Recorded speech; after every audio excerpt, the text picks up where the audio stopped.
ঠাম্মা, এ মোটা লোকটাকে পেটটা দেখো কত বড়। আমার ওনার পেট দিয়ে তবলা বাজাতে ইচ্ছা করছে।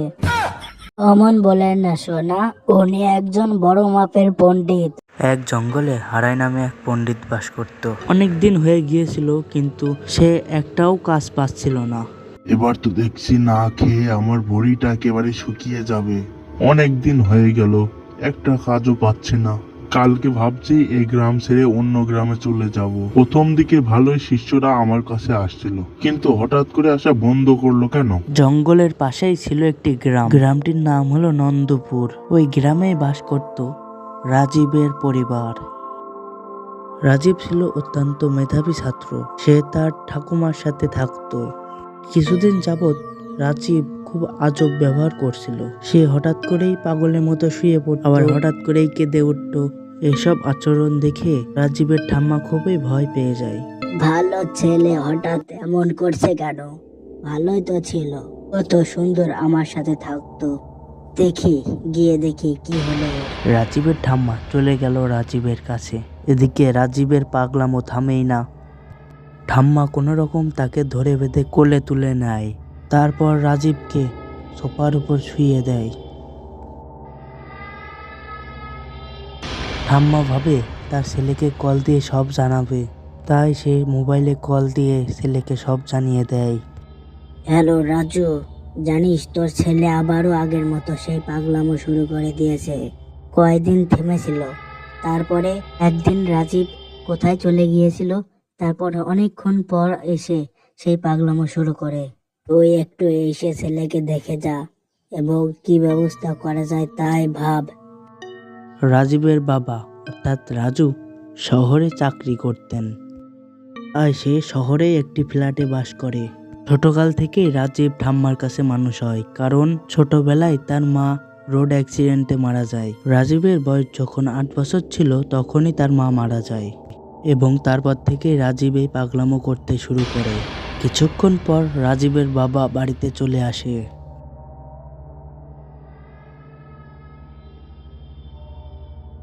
মা, রাজীবের অবস্থা এখন কেমন আছে?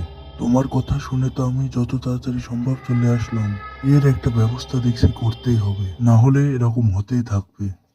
তুই এসেছিস, খুব ভালো করেছিস রে। আমি বলছি শোন, তুই ফোন দিয়ে একবার হারাই পণ্ডিতকে ডাক। উনি একজন খুবই ভালো মাপের পণ্ডিত। আমার মনে হচ্ছে এ কোনো সাধারণ রোগ নয়। তোর ছেলেকে মনে হয় ভর করেছে। হ্যালো হারাই কাকা, আপনি কালকে সকালে একটু আমাদের বাড়িতে আসবেন তো? আমার ছেলের একটি সমস্যা হয়েছে। হ্যাঁ হ্যাঁ, কালকে 10টায় আসুন, সকাল 10টার সময় চলে আসবেন কিন্তু। আচ্ছা ঠিক আছে, আমি বলে দিয়েছি কালকে 10টার দিকে চলে আসবে। দেখো রাজীব যেন সেই সময় বাড়িতে থাকে, কোথাও চলে যায় না যেন। আমার এখন যেতে হবে, কালকে আবার অফিস আছে। এখনই চলে যাবি? বল, কিছু খাবে না? কিছু খেয়ে যাস। না মা, আজকে আর খাচ্ছি না, অন্যদিন খাবো। কালকে সকালে আবার অফিস আছে, আমাকে আজকে যেতেই হবে। রাজুর কালকে অফিস ছিল বলে রাজু থাকলো না, সে আবার শহরে চলে গেল। যাক, অনেকদিন পরে একটা কাজের সন্ধান পাওয়া গেল। কালকের কাজটা সারার পরে অনেক করে জমিয়ে খাবো। আমার পেটটা তাহলে আবার সজাগ হবে। পরের দিন সকালে হারাই পণ্ডিত রাজীবের বাড়ির উদ্দেশ্যে রওনা দিল।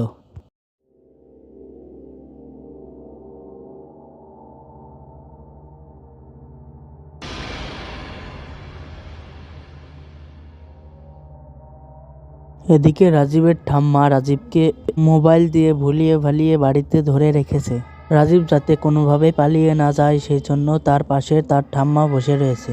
কিছুক্ষণ পরে হারাই পণ্ডিত বাড়ির ভিতরে প্রবেশ করলো। রাজীব হারাই পণ্ডিতকে দেখে তাকে নিয়ে অনেক উপহাস করলো এবং বলল, ঠাম্মা, এ মোটা লোকটাকে পেটটা দেখো কত বড়। আমার ওনার পেট দিয়ে তবলা বাজাতে ইচ্ছা করছে। অমন বলেন না সোনা, উনি একজন বড় মাপের পণ্ডিত। আপনি এখানে বসে ছেলেটার সাথে একটু কথা বলে দেখুন কি হয়েছে, আর আমি একটু পাশের ঘরের থেকে আসছি। এই বলে রাজীবের ঠাম্মা চলে গেল পাশের ঘরে। হারাই পণ্ডিত রাজীবকে সোফায় বসালো কিছু জিজ্ঞাসা করার জন্য। বাবা, আমি যা যা বলবো তার উত্তর দিবা, ঠিক আছে? আচ্ছা বলো তো, তুমি এই কয়দিনে কোন কোন জায়গায় গিয়েছিলে? ওইটা পরে বলবো, আগে বল তোর পেটটা এভাবে মোটা হলো কি করে? তোর পেটটা কেটে এখন আমি তবলা বাজাবো।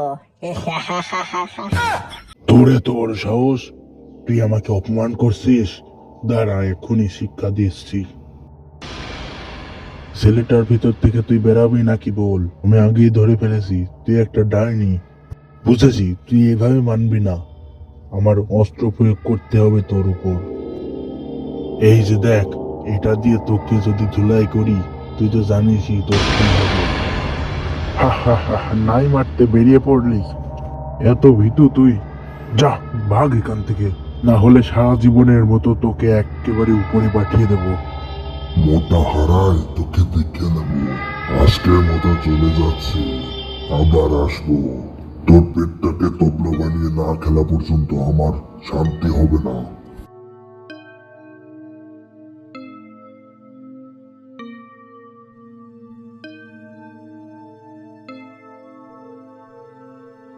কিছুক্ষণ পর রাজীবের ঠাম্মা চলে আসে এবং হারাই পণ্ডিতকে বলে, পণ্ডিত মশাই, আমার নাতি কি সুস্থ হয়েছে?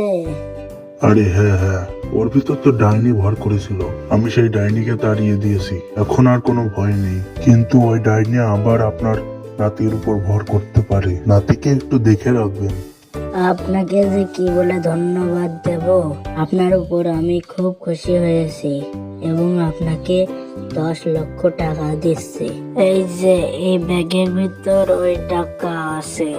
টাকাগুলো পেয়ে হারাই পণ্ডিত খুবই খুশি হলো এবং তার সংসারে আর অভাব থাকলো না, আর পেটটাও ধীরে ধীরে বাড়তে থাকলো। তো বন্ধুরা, হারাই পণ্ডিতের আরো গল্প পেতে হলে আমাদের চ্যানেলটিকে সাবস্ক্রাইব করুন এবং হারাই পণ্ডিতকে ভালো লাগলে লাইক করুন।